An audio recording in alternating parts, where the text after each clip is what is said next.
Anne Boleyn, daughter of Thomas Boleyn and Elizabeth Howard Boleyn, might be the second child of her parents' marriage and the most famous one. Many of us know her because of her tragic fate of her role in changing English history, but she wasn't only this. So today we will talk about Queen Anne Boleyn and how she wasn't just a wife, mother or victim, but an unstoppable queen with her great intelligence.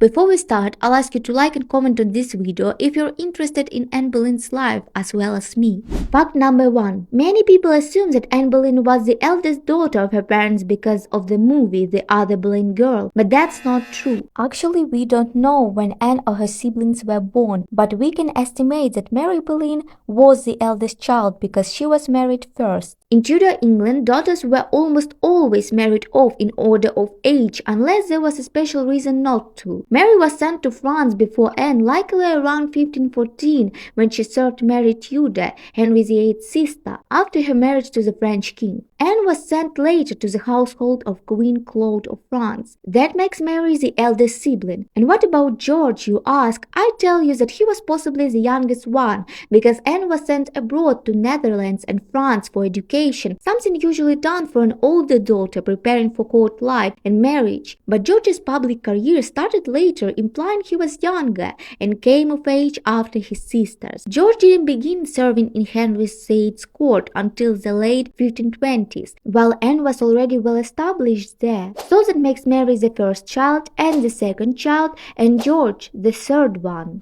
Fact number 2. Queen Anne was one of the most educated women in Europe. She had a very good education for a woman of her time. She studied in the courts of Margaret of Austria in the Netherlands and Queen Claude of France, where she learned good manners, art, and religion. These were very important places for learning in Europe. Because of this, Anne spoke French fluently and could also read some Latin. She learned to play the lute, dance, and sing beautifully. Anne could also write poetry and letters in elegant French, which showed how clever and talented she was. Her education made her very different from most English women. Even many queens were not as well educated or polished as Anne Boleyn.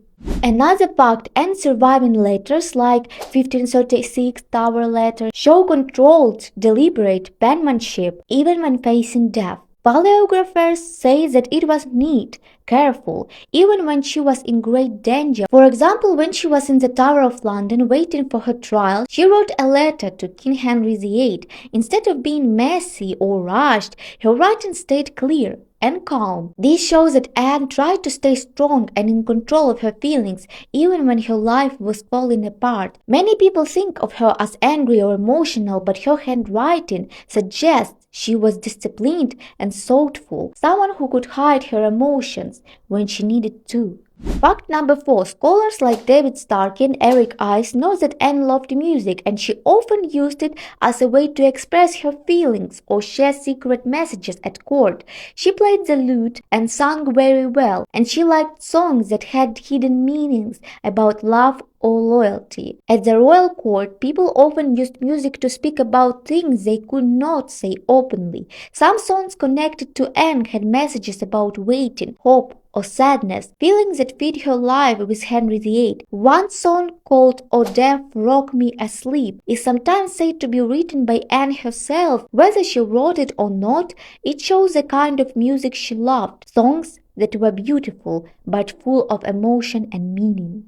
The precious fact is that Queen had a dog. His name was Purkoy. It comes from the French word pourquoi, which means why. People say Anne called the dog this because it often tilted its head as if asking why. A cute and clever joke that matched Anne's sense of humor and love of French culture. Purkoy was a small lapdog, probably a toy spaniel, and Anne kept it close to her at court. Sadly, Purkoy died in an accident falling from a window or balcony. The story goes that King Henry VIII himself told Anne about the dog's death, afraid she would be too upset if someone else told her.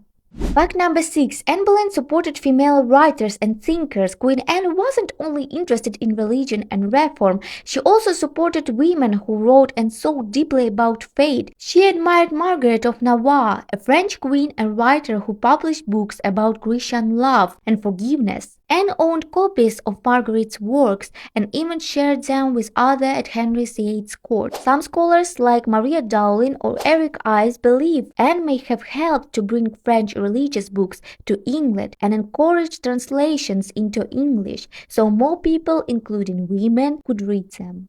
A further fact is that Anne Boleyn did not like monkeys. At the Tudor court, it was popular for rich people to keep small exotic animals like monkeys or marmosets. Many courtiers gave these animals as gifts to win a favor. One lady, Lady Honor Lisle, once wanted to give Queen Anne Boleyn a pet monkey. However, Anne didn't like monkeys at all. In a letter 1535, a man named John Hussey wrote to Lady Lisle and said, "The Queen loves no such beasts, nor can scant abide the sight of them." This means that Anne could hardly stand to look at monkeys.